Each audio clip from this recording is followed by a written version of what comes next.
These are the three projects that we'll be presenting today in this order. SoKoFresh from Kenya, Isfahani from Bangladesh, and Mandalis, who will be joining us from Uganda. Let's go on to the very first presentation of today. That will be Denis Karema from SoKoFresh. Denis, the floor is yours. Thank you very much. Hello, everyone. My name is Denis Karema. I'm the CEO of SoKoFresh here in Nairobi, Kenya. And I want to share with you the story of SoKoFresh.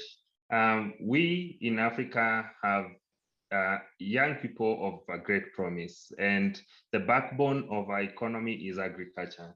And as SoKoFresh, we are helping smallholder farmers to take their farming business to the next level. We see that the odds are stacked against smallholder farmers, and we are putting in a great and innovative business model that enables farmers to really make a great opportunity out of farming. And the way we do that is by tackling post-harvest loss. About 40% of all the produce that smallholder farmers here in Kenya produce goes to waste. And the reason for this is because of lack of cold storage and poor aggregation. And at SoKoFresh, we have a scalable climate smart solution that can take the distress of these farmers. And we have demonstrated that we are able to take post-harvest loss from the highs of 40% to the lows of 2%. And how do we do this? We do this in two ways. One, we avail mobile solar-powered cold storage, and this makes aggregation much better. And the second thing we do is that we connect farmers to the market through a market linkage platform. So let me share with you the touch points that we have with smallholder farmers. The first thing is we link smallholder farmers to demand for the produce. And this informs them of how much they need to harvest, when they need to harvest.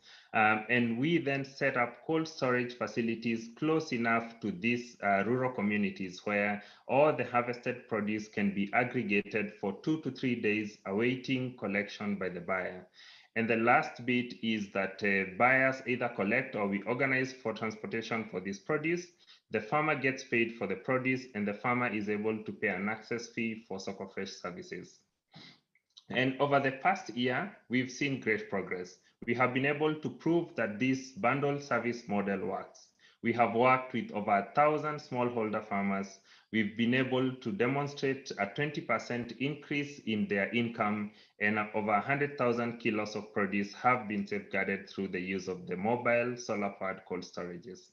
We have also seen increased participation of women smallholder farmers in our value chain. We are at 25%, and as I'll communicate a bit later, we are working to get this to 60% of women participation. And because we are leveraging purely on solar-powered cold storages, we also have a solution that is great for the environment. And just earlier this year, the World Economic Forum ranked SoKoFresh as one of the 17 most promising circular economy startups here in the world. But we need your help to be able to scale. The reason we are here is because we have great ambition. The challenge that we are solving is prominent here in Kenya, but as well across sub-Saharan Africa. We are currently at 9 cold storage hubs in 2021, and we have a great ambition that by the year 2024, we'll get to 190 cold storages, and we'll be able to serve over 152,000 smallholder farmers across Kenya. And there are 3 key things that we have to do to make this work. One is activating our solution in new value chains. The second one is setting up in new locations where more smallholder farmers can access this service. And the third is leveraging on investment in CapEx to be able to procure additional mobile solar-powered cold storages.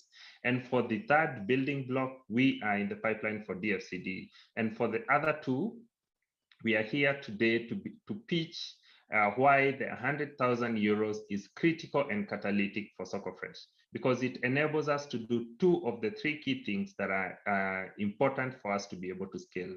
we are able to activate a new value chain. That's the banana value chain. And the reason we've chosen this value chain is, one, there is a great need for cold storage, but also it's a women-dominated value chain here in Kenya. And you're also able to set up in a new county called Meru that predominantly has bananas and has a big challenge of preservation of this produce and getting it to the market to get the right price. And so how are we going to spend the 100,000 euros? We're going to spend 60,000 of it in farmer engagement. And here our goal is to be able to grow our current database from 1,254 smallholder farmers to 7,500 farmers, and to increase women participation by recruiting women to be part and parcel of the customers accessing the SoKoFresh service. And how we do this is that we are going to add additional team members, farmer engagement staff, who are able to recruit farmers and demonstrate the service to them. And we are also going to further invest in our market linkage platform by spending 40,000 euros in enhancing the platform to accommodate the new value chain and to be able to handle the increased growth for SoKoFresh. The result of this is that the impact we see is that we are drastically able to reduce post-harvest losses by being able to prove the use case for SoKoFresh cold storage in a new value chain where farmers can access these mobile solar-powered cold storages.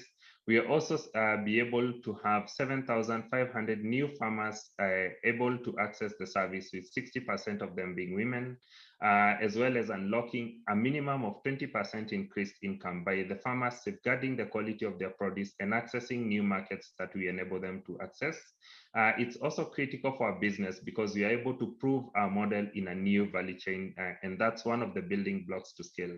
And lastly, we are leveraging on solar power, so it's great for the environment. And also, we are saving millions of liters of water by preserving produce that would otherwise have gone to waste. So we welcome you to join us to solve this urgent issue affecting millions of smallholder farmers here in Africa. Thank you very much. Well, yes. I was a little bit surprised when I heard people's clap, because a lot of these events are happening online, and suddenly we have this offline. That was actually very nice. Thank you. Denis, there you are. Well, that was Denis's 5-minute pitch. Jury, it's over to you. Who would like to kick off with the questions?